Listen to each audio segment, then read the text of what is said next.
भाई बच्चों कैसे हो आप लोग? उम्मीद करते हैं ठीक होंगे आप लोग। आज हम लोग देखेंगे रूट 5 को सिद्ध करना सीखेंगे। देखो जिसको भी रूट 5 सिद्ध करने आ गया वो रूट किसका, रूट 2 का भी सिद्ध कर सकता है, रूट 3 भी कर सकता है, रूट 5 भी। रूट 4 तो सिद्ध नहीं करना है, ये परिमेय संख्या आ ही जाएगा। रूट 5, रूट 6, रूट 7, रूट 8 सभी का मान को हम लोग सिद्ध करके दिखा सकते हैं कि ये अपरिमेय है या नहीं है। ठीक है, अगर आपको एक तो सिद्ध करने आ गया कि अपरिमेय संख्या है या नहीं है, तो हम लोग किसी भी संख्या को सिद्ध कर सकते हैं कि ये अपरिमेय संख्या है या नहीं है। तो हमको क्या जांच करना है इसमें कि रूट 5 अपरिमेय संख्या है या नहीं है। तो इसको क्या करते हैं हम लोग, मानते हैं इसका विरोध, मतलब इसका क्या मान लेते हैं, विपरीत मान लेते हैं। क्या करते हैं हम लोग, रूट 5 एक अपरिमेय संख्या, लेकिन हम लोग जो मानेंगे इसका विपरीत, इसका उल्टा मान लेंगे। ठीक है, तो मान लेते हैं, माना कि रूट 5 एक परिमेय संख्या है, उसका विपरीत मान लिया क्या एक परिमेय संख्या है। ठीक है, परिमेय संख्या है। जब ये परिमेय संख्या होगा तो क्या इसको P/Q के रूप में लिख सकते हैं, आराम से लिख सकते हैं। रूट 5 बराबर क्या लिख सकते हैं इसको, P/Q।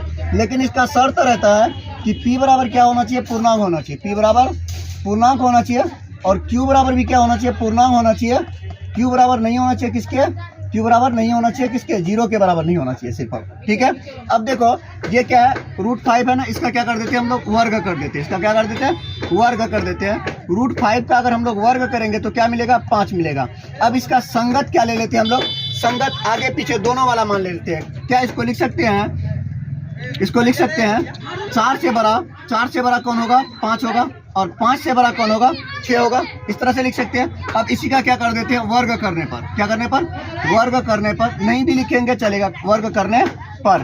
तो इसका वर्ग कर देते हैं, रूट 4 का वर्ग कर देते हैं, ये बड़ा होगा रूट 5 का वर्ग कर दो, बड़ा होगा इससे।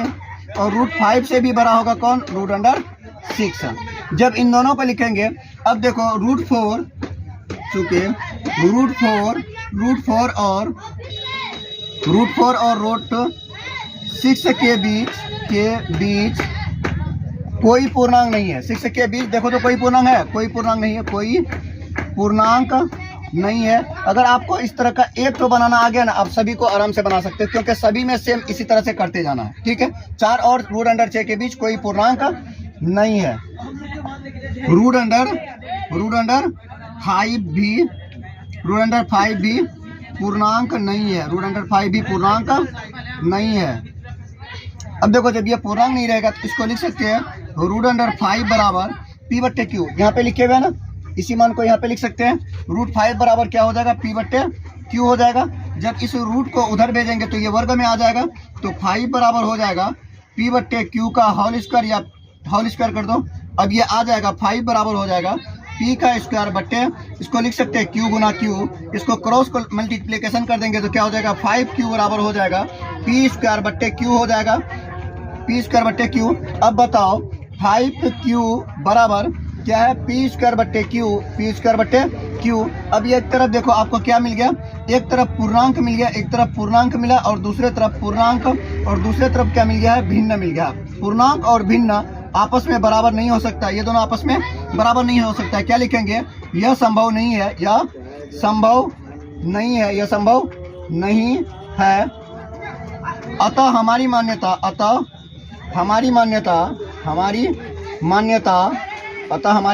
गलत है, हमारी मान्यता गलत है। इसलिए रूट 5 एक अपरिमेय संख्या है। प्रूव हो गया। तो इस तरह से आप लोग किसी भी अपरिमेय संख्या को आराम से सिद्ध कर सकते हो। रूट 2 को भी सेम इसी तरह से कुछ भी चेंज नहीं करना, रूट 3 को भी इसी तरह से कुछ भी चेंज नहीं करना, रूट 5 को इसी तरह से कुछ भी चेंज नहीं करना, रूट 7 कुछ भी नहीं करना, सेम इसी तरह से क्या करना, बनाते चलना। रूट 8 इसको भी इसी तरह से क्या करेंगे, बनाते जाएंगे। तो अगर आप कोई एक को बनाने के लिए सीख गए तो इन चारों पांचों को आराम से बना सकते हैं, और इसमें आपको 3 नंबर फिक्स रहता है, एक क्वेश्चन पूछेगा ही। ठीक है, वीडियो अगर अच्छा लगता है तो लाइक सब्सक्राइब करना ना भूलें।